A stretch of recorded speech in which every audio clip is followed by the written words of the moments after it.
27. Diz assim, 9:27. Saindo Jesus dali, 2 cegos o seguiram, gritando: tenha compaixão de nós, filho de Davi. Quando ele entrou em casa, os cegos se aproximaram e Jesus lhes perguntou: vocês creem que eu posso fazer isso? Eles responderam: sim, Senhor. Então Jesus tocou nos olhos deles, dizendo: que se faça com vocês conforme a fé que vocês têm. E os olhos deles se abriram. Jesus, porém, os advertiu severamente, dizendo: tenham cuidado para que ninguém fique sabendo disto.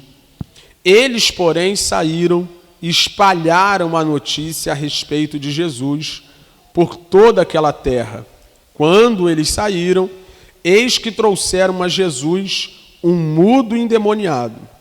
E assim que o demônio foi expulso, o mudo passou a falar. E as multidões se admiravam, dizendo: jamais se viu tal coisa em Israel. Mas os fariseus diziam: ele expulsa os demônios pelo poder do maioral dos demônios. Pai, a sua palavra, sua igreja, o seu povo e o seu servo. Sua palavra atinja, Senhor, o mais íntimo do nosso ser, parte mais profunda do nosso ser, Senhor. Como o escritor aos Hebreus diz, que ela penetre a divisão da alma e do espírito e nos edifique para louvor de sua glória. Em nome de Jesus. Amém. Nós estamos chegando no fim daquela jornada que foi começada no capítulo 8, onde o rei, o grande rei, afirmado em palavras, também se afirma em obras. Ele mostra a sua autoridade sobre as doenças, sobre o corpo físico, sobre os elementos da natureza, sobre os demônios, sobre o pecado. Na semana passada nós vimos que o grande rei tem vida em si mesmo e dá vida a quem quer, triunfando sobre a morte, ressuscitando a filha de Jairo. E aqui no versículo 27, onde nós lemos em diante, ele ainda está fazendo dos seus milagres, das suas obras poderosas. Tem uma última experiência aqui de fé genuína demonstrada nesse processo, mas o desfecho dessa jornada de milagres e demonstração de poder por parte do Filho de Deus, o Deus encarnado, é lamentável, e a gente vai ver isso. O primeiro momento aqui fala de 2 cegos, versículo 27, que vão seguindo a Jesus e gritando: tenha compaixão de nós, filho de Davi.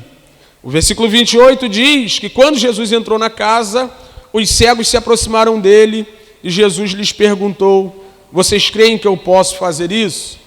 Se você for um leitor atento, muito provavelmente você vai se perguntar: como é que os cegos seguiram a Jesus? Né? Irmão, não faça a mínima ideia. Não sei se tinha alguém segurando pela mão deles, conduzindo eles no meio do caminho. Não sei se eles eram guiados pelo som da multidão, mas sem sombra de dúvidas iam esbarrando nas coisas. Quando eu olho para a maneira como o texto é descrito, parece que os cegos estavam andando como alguém pudesse enxergar perfeitamente e vão seguindo Jesus, vão atrás de Jesus até a casa de Jesus. Parece que é isso que o texto está dizendo, mas obviamente não foi isso que aconteceu, e está escrito desse jeito porque Mateus não está preocupado com isso. Nós estamos vendo desde o início dessas exposições aqui, dessa narrativa, que a preocupação de Mateus é expor o Cristo como o verdadeiro rei, o Messias esperado, e ele agora está mostrando isso através dessas ações poderosas, essas obras de misericórdias promovidas pelo Cristo. Então, como é que o cego foi para lá? Não sei, irmão, não sei. Mas existe aqui no texto algo muito mais importante como essa informação. Como o cego foi parar lá? Não sei, mas eu sei que esses cegos aqui viam mais do que muita gente. E o que esses cegos viram, Wesley, que muita gente não viu? E a gente vai ver isso no fim do texto. Eles viram que Jesus era o filho de Davi. Se você lembra, se você recorda, né, do início da exposição de Mateus, Mateus abre o seu escrito, o seu livro, o seu evangelho, lá no capítulo 1, versículo 1, falando sobre a genealogia de Jesus. E ele diz que Jesus é o filho de Davi, filho de Abraão. Nós vimos isso quando a gente expôs esse texto, que essas coisas são aí, ó, pegadinha. O povo da bateria quer me derrubar. Nós vimos que na exposição desse texto, que esses são títulos messiânicos. E que o povo judeu entendia muito bem o que Mateus estava querendo comunicar. Ou seja, ele é o descendente de Abraão, aquele que quando Deus chama Abraão, diz que da descendência dele, Paulo explica que não é toda a descendência, mas um descendente, da descendência dele, ou a partir da descendência dele, abençoaria todas as famílias da terra, e também a grande promessa ao rei Davi: o seu trono vai ser perpétuo. Eu vou levantar alguém da sua linhagem, e o reino dele jamais terá fim. Logicamente que Deus não estava falando de Salomão, e de nenhum outro descendente puramente humano. Por quê? Porque eles não têm capacidade de perpetuar reino. Um rei entra, o outro cai. Um morre, o outro assume. Como a gente viu agora, essa passagem de bastão no Reino Unido, foi 70 anos, né, o reino da rainha? Foi ou não? É isso? 70? Mas acabou. Acabou. Por mais longo que seja um governo, por mais longo que seja um reinado, por mais longo que seja um mandato, vai passar. Todos os reinos deste mundo passarão. O de Davi passou, o de Salomão passou, mas Deus falou: eu vou pegar um descendente seu e através dele eu perpetuo o seu reino. Não por você, porque você é falho, limitado, fraco, também vai partir. Eu estou falando de um descendente. E quem era esse descendente de Davi? Cristo. Cristo Jesus, o nosso Senhor. E aí, o judeu, o hebreu, o israelita, que conhece as promessas do Antigo Testamento, está esperando esse cara. Está esperando que o descendente de Davi, que o filho de Davi, aquele, né? E eu gosto que o texto bíblico coloca lá, ó, né, letra maiúscula, filho de Davi, mostrando que está falando de uma figura específica, de um personagem específico, alguém que cumpriria a promessa que Deus fez de um reino perpétuo, o Messias. E os cegos entenderam isso. Os cegos perceberam em Jesus que ele era aquele.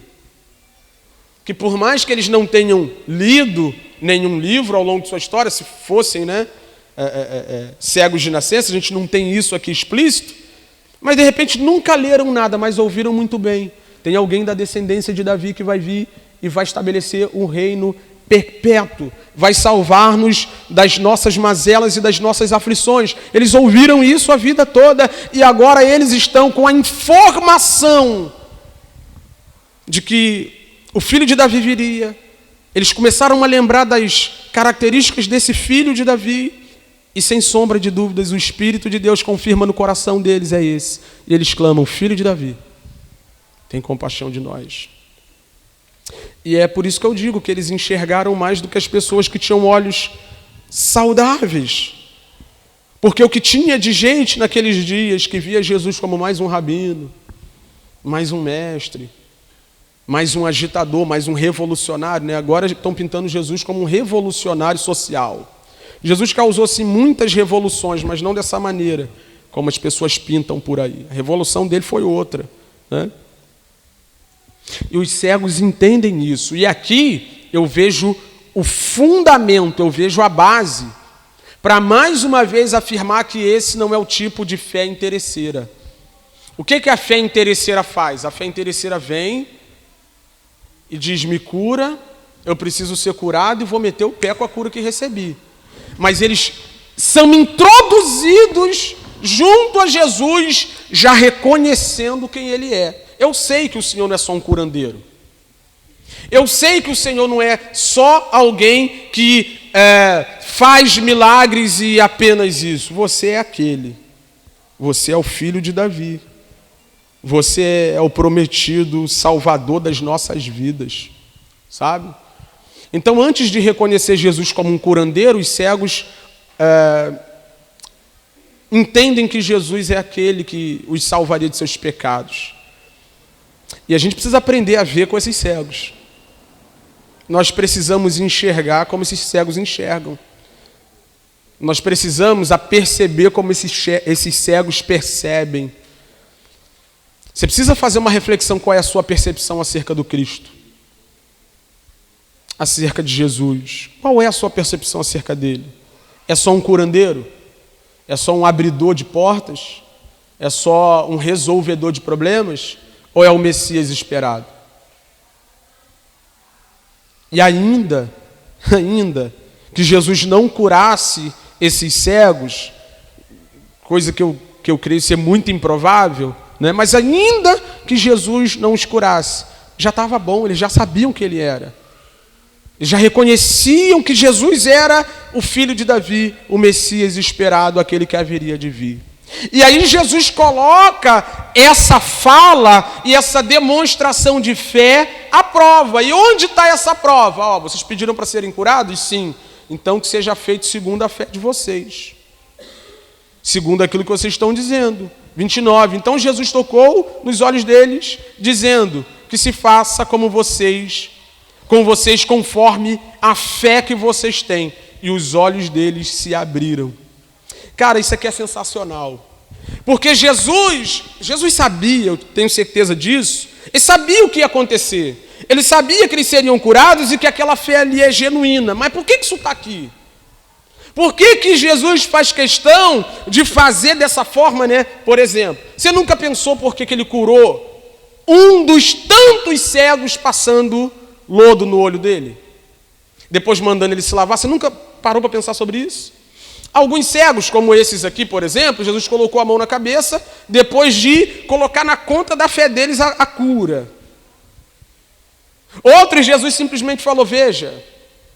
Outros ele tocou e ponto final. Você nunca se perguntou o porquê que Jesus fez diferente com os cegos, onde ele passa lodo nos olhos e fala assim: vai lá se lavar. Nunca se perguntou sobre isso?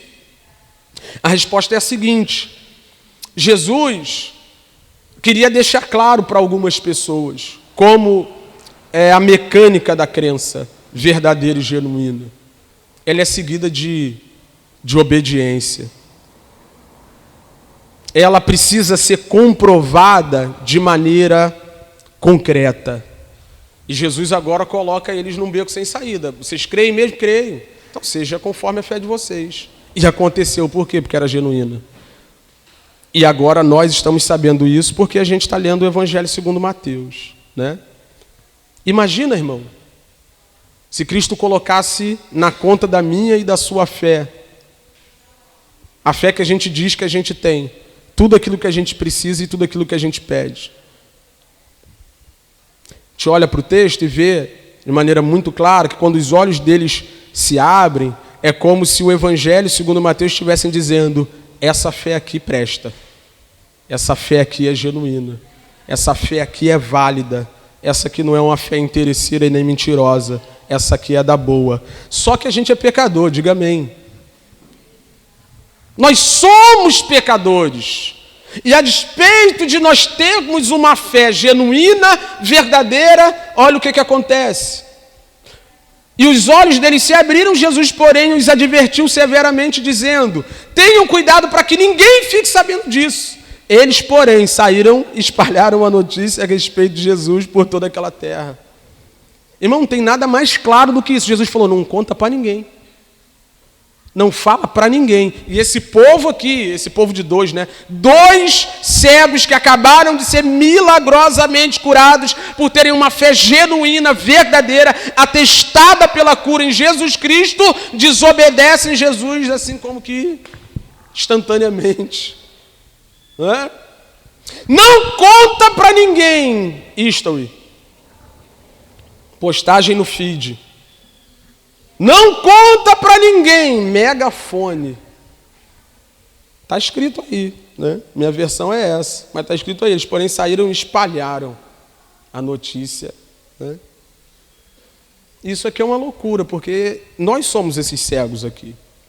Depois que nós viemos a Cristo, existem algumas ordens muito claras com relação ao meu e seu comportamento. E eu vou explicar porque que Jesus está pedindo para eles guardarem segredo. Tá? O nome disso aqui, nome técnico, né, que a gente usa para essa fala de Jesus é segredo messiânico. Vou explicar o que é isso aqui. Mas eu acho que é válido nós ressaltarmos que nós somos esses cegos aqui.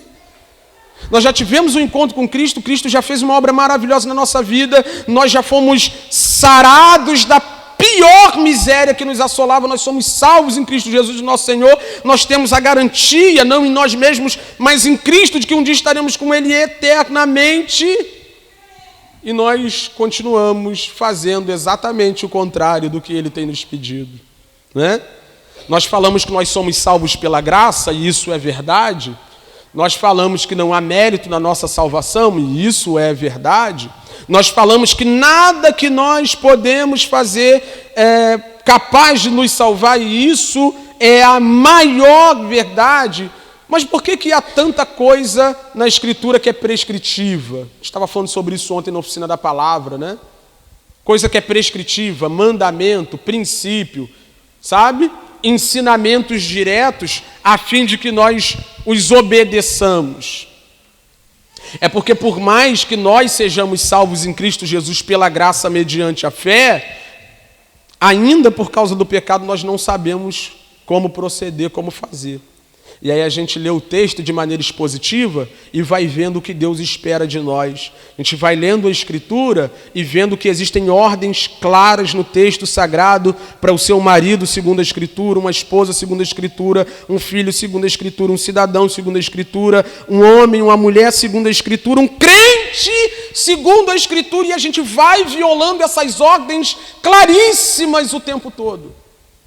Nós somos esses cegos. Jesus já nos curou, já nos alcançou com o seu poder, com a sua graça, com a sua misericórdia, com salvação. Disse para nós não espalharmos o milagre que foi feito nesse sentido aqui, e a gente abre o bocão e sai falando para todo mundo. Mas para que fique claro, o que é o segredo messiânico? Jesus fala disso em um outro momento, né? Mateus 8,4, ele fala sobre isso. Segredo messiânico é uma maneira que Jesus encontrou de não ser mal interpretado. Do que eu estou falando? Eu estou falando daquela galera, eu acho que é só do tempo de Jesus. Hoje não tem isso não, né? Uma galera que pensa que Jesus é um fazedor de milagre. Hoje não existe isso, né? Gente que pensa que Jesus é essa pessoa que resolve o problema da gente só, né?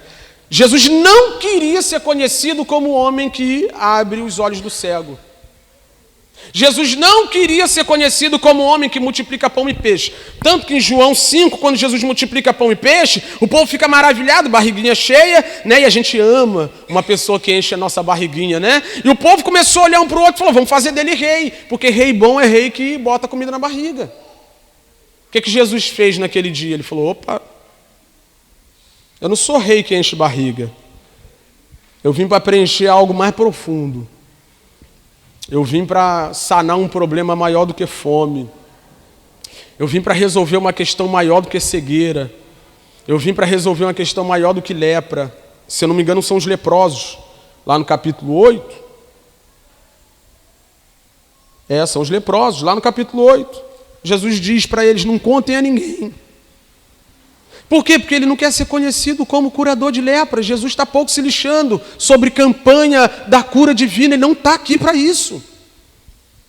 E se nós ficarmos comunicando ao mundo um Jesus milagreiro, o povo vai vir atrás de um Jesus milagreiro.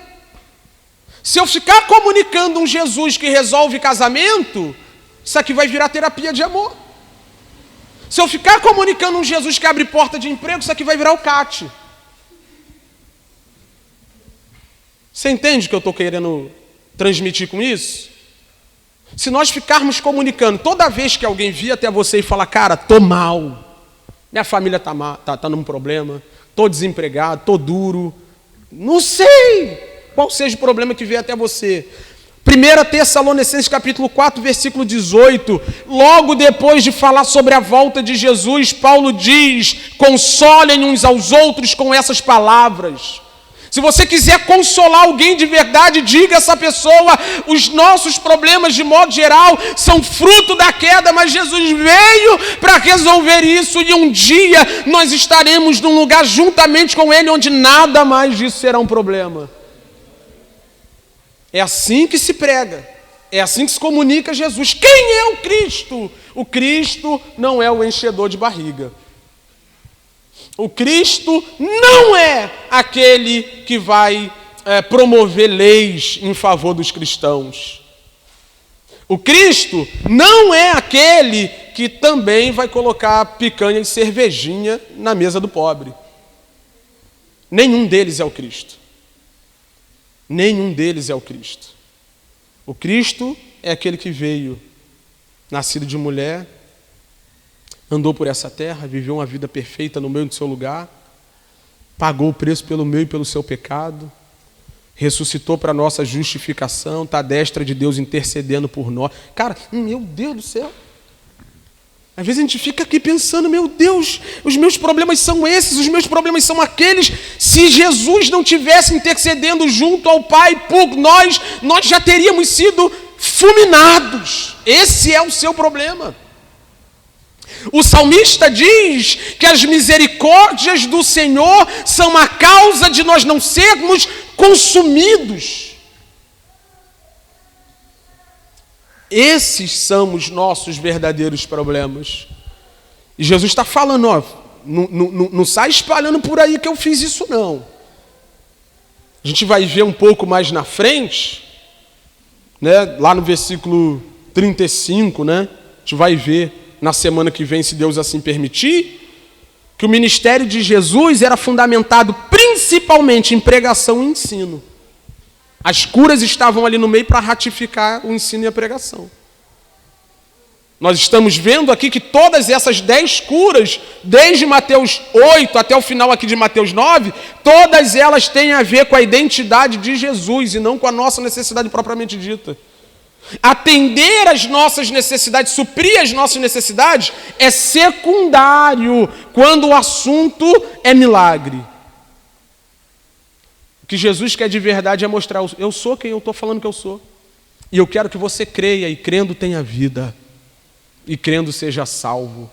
Então, não coloque uma faixa na porta da igreja, campanha da vitória. Não bota.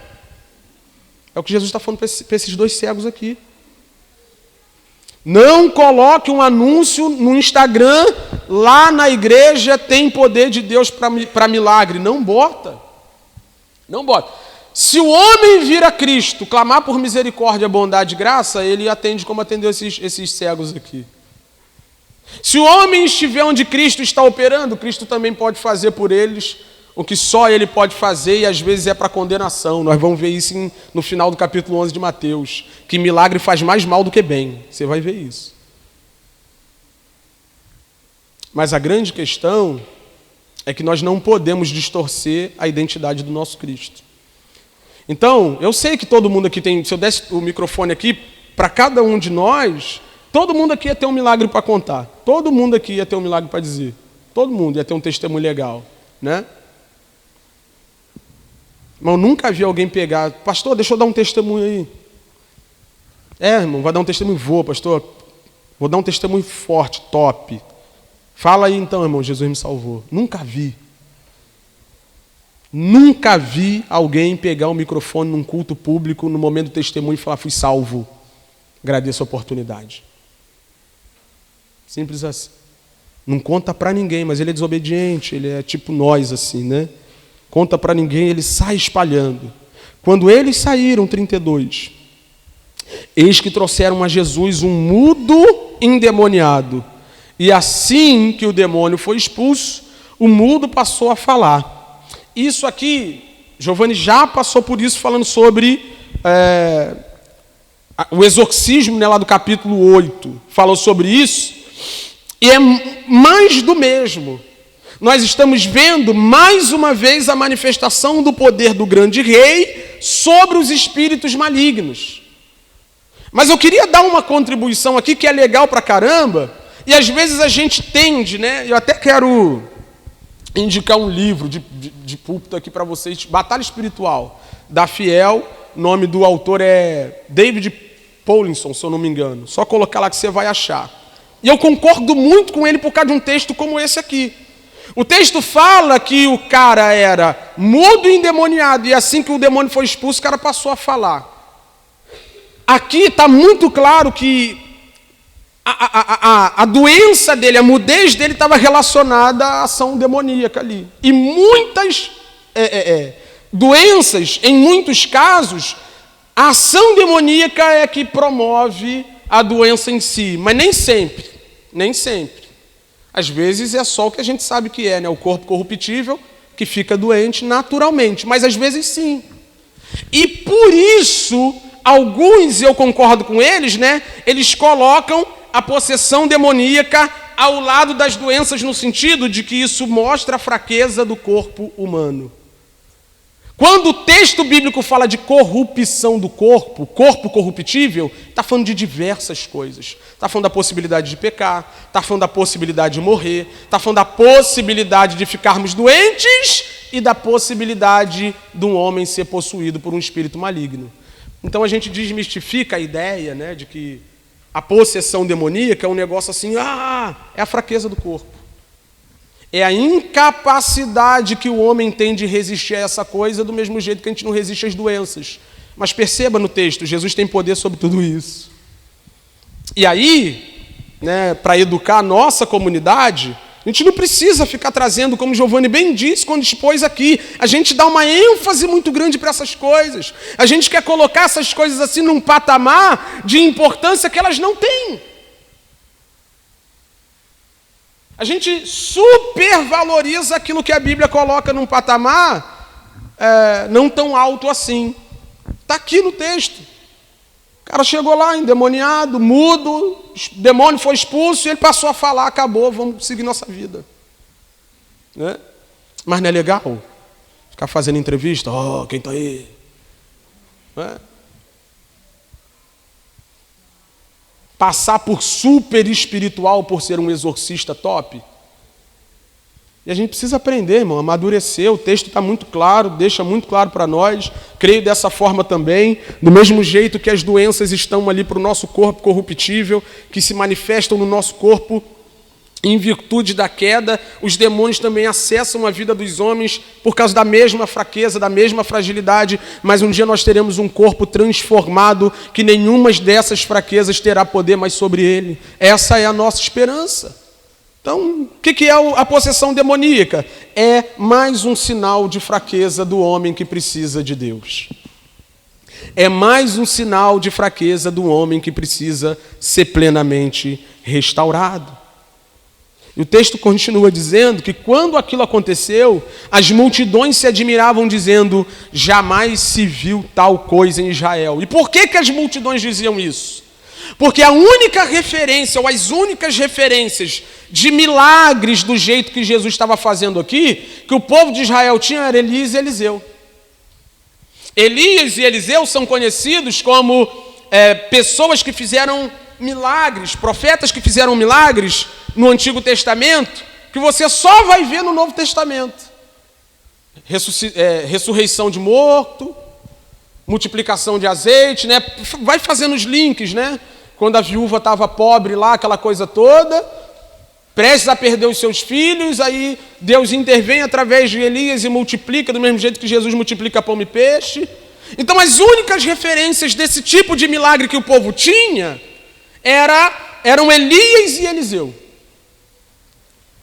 Que eles lembravam quanto um homem que promovia milagre eram esses dois, né? O cara que ressuscitou o morto, o Elias, né, ressuscitou o filho da viúva, o Eliseu lá da Sunamita, milagres feitos lá. Mas agora tem um cara andando entre eles que não sabe, que é um negócio, ninguém entendeu. O que é isso que está acontecendo diante de nós? O que é isso aqui que a gente não sabe explicar? A gente sabe que 2 profetas no passado fizeram ali meia dúzia de milagres cada um. Pouquinho de milagre cada um. Mas o que é isso que está acontecendo diante de nós? O pessoal trazia as multidões diante de Jesus, irmão. 20 mil pessoas, 30 mil pessoas, pessoas que rodeavam a Jesus e todo mundo era curado. 5 mil homens, fora mulheres e crianças, né? uma estimativa de aproximadamente 20 mil pessoas aí, colocando as mulheres e as crianças ali. Jesus multiplicava pão e peixe e alimentava todo mundo. Jesus está curando cegos, inúmeros, está ressuscitando mortos. Jesus está fazendo um monte de coisa que jamais se viu e o povo, uau, uau, uau. E o texto termina dizendo que, ao contrário da multidão que se maravilhava, que via grandeza nos atos de Jesus, os fariseus, está lá no 34, diziam, ele expulsa os demônios pelo poder do maioral dos demônios. Está vendo por que os cegos enxergaram mais do que até os religiosos? De que os cegos chamaram Jesus no início do texto? Filho de Davi. O Messias esperado, o Salvador esperado, aquele que nós aguardávamos para a nossa salvação. Já os fariseus, conhecedores de Bíblia, entendedores da lei, olham para a mesma pessoa e dizem, isso aí está cheio de cão. Está cheio de cão. E eis aqui, irmão, eis aqui o nosso pecado. Está aqui o nosso pecado. Olha para mim, por favor, para a gente concluir isso. Existem inúmeras formas de nós rejeitarmos a Deus. Inúmeras formas. Ansiedade, né? A gente está conversando ali antes do culto. Eu, Renan e Alex, conversando um pouquinho, está falando sobre isso, falando um pouquinho de idolatria. O que é a ansiedade? Jesus coloca dessa forma, né? Ninguém pode servir a 2 senhores, tal, por isso não andeis ansiosos, tal.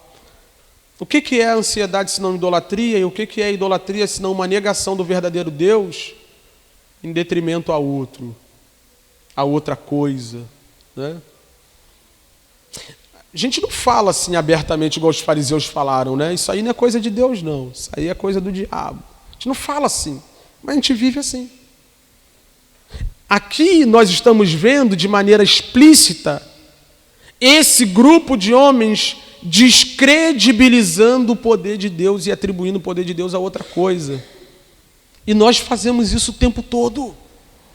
Nós negamos a esse Deus para ficar com aquilo que é conveniente. E era mais conveniente para os fariseus dizer que era o diabo atuando do que reconhecer verdadeiramente Deus nos visitou. E essa negação se desenvolve em várias outras questões da nossa vida. O que resolveria meus problemas? Dinheiro, não Deus. E aí quando o dinheiro vem, sabe o que a gente pensa? Que foi o pagamento que salvou nossa vida, não Deus que é provedor. Sabe de que a gente pensa quando alguém solitário encontra alguém para viver uma vida feliz, debaixo do mesmo teto? Que não vai ficar para a titia.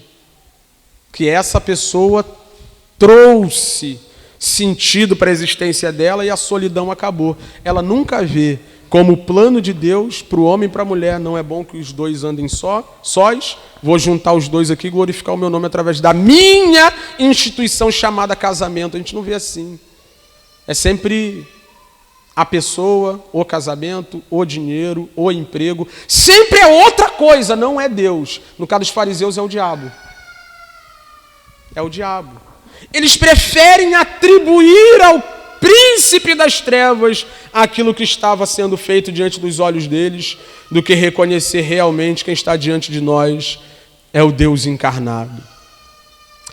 E depois Mateus vai desenvolver isso melhor. E eu quero que você redobre a atenção agora, por favor. Lá no capítulo 12 tem toda aquela história da blasfêmia, do pecado imperdoável. A gente vai falar sobre isso, né?